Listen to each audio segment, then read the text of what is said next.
that out with it. We will report in the early part of 2022 on that. Sorry, Chair. So there's a multitude of reports coming out which we hope will restore confidence. But obviously post-Cousins, we are still going through this recruitment drive. What's your level of confidence that interim measures have been put in that will improve the vetting processes, so we are weeding out people with extremist views who are trying to be placed in by OCGs?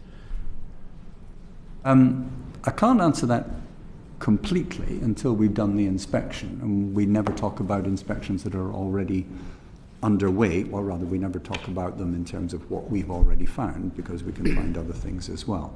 How confident am I that the police are going to take this much more seriously than they used to? Yes, I'm quite confident of that. I think that the Cousins case, horrific as it is, of course, will have intensified the determination of the police to ensure that another Cousins doesn't get in. The action, we can't wait for reports to come in for police to take action on this. So I don't want to preempt your report, obviously, but are you seeing them taking action now to address some of the concerns which I'm sure will be surfaced in your work? We have a reasonable degree of confidence that the action they're taking now is better than the action that they would have taken in earlier days. But I can't go further than that because we're still doing the inspection, and we're looking at, I think, 7 forces, including the Met, Civil Nuclear Constabulary and Kent, which are, of course, the 3 forces in which Cousins was a police officer. Thank you. I've got time for one more question, Chair. Thank you. So last one on this point then, just on culture still. You talked about previously, and again around the Cousins case, a culture of colleague protection. What do you think needs to be put in place to move away from that culture so it's far more around public protection? Changing the culture of an organisation is the hardest thing you can do in management and leadership, by far. Culture is how we behave when no one else is looking. I mentioned in my very first answer to the chair, there is a culture of circling the wagons sometimes when the criticism is coming in hard and fast, and much of it is unfair.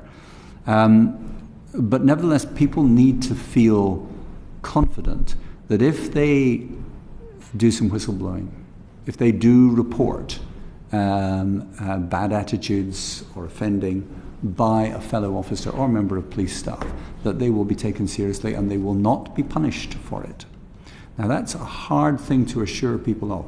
There's no question that under the Code of Ethics established by the College of Policing and under police regulations, an officer or staff member who sees or becomes aware of something of this kind must, it's not a discretion, must report the matter to the relevant people, and that must be taken seriously. Giving police officers and police staff that degree of confidence that if they do that, as they must, they will not suffer any disadvantage at work. That's a harder thing to do because people have to believe in the rules, not just know what they are. But there are whistleblowing policies, there are management interventions, and so on. I was discussing this matter with a leading criminal practitioner not that long ago, and he told me this story. I haven't verified it, but I have no reason to believe that it's not true. I don't know right now where it happened. I think it happened in the last 10 years. A young woman who'd had a very tough start in life.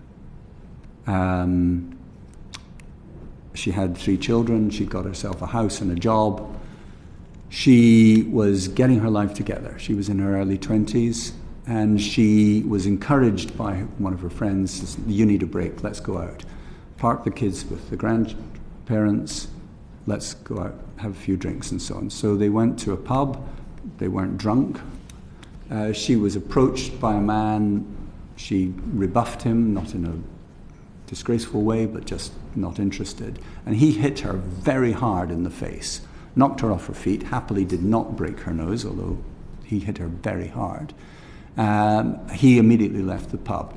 Once her friend had got her to her feet and realised that she hadn't been as severely injured as she might have been, they left and they followed the man out of the pub. He was about 20, 30 yards ahead of them, and just at that moment a police van appeared with 2 constables. So they approached the police officers and said, this has happened, that's the man. The police officers did not go after the man. What they did was they said, are you okay? We'll take you to hospital. And they separated the woman from her friend, put her in the police van and drove her away. They did not drive her to hospital. They drove her to her home, where, I am told, they raped her. Now, they may say she was willing, and there was, there may be some doubt about that. The next day, according to the briefing that I've received, those men were boasting about this in the locker room. And no one in the locker room said anything about it until the matter came to the ears of a female inspector who behaved in an exemplary manner. The men in question were suspended, they were arrested, they were prosecuted, and they got criminal convictions. But what happened to the police officers, who I believe were all men, in the locker room who heard about this and did nothing? And the answer is nothing.